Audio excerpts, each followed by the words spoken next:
5. Arthur W. Wehrmuth. Kahit hindi Pilipino, malaki ang papel ni Arthur W. Wehrmuth sa paglaban natin sa mga Hapon.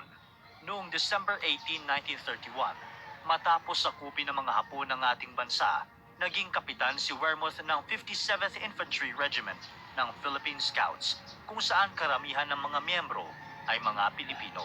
Ipinakita niya ang kanyang kagitingan noong January 5, 1942, nang pamunuan niya ang 185 Filipinos na nag-infiltrate sa puwersa ng mga Hapon sa Bataan.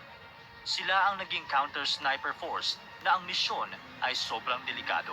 Gayunpaman, sa loob ng 3 linggo, nakuha nilang itumba ang mahigit sa 500 Japanese soldiers kahit na nasawi ang 45 na sundalo mula sa kanyang grupo. Tinamaan si Wehrmuth sa kanyang kaliwang dibdib at dinala sa ospital, pero umalis siya doon matapos ang 12 days upang sumabak ulit sa gyera.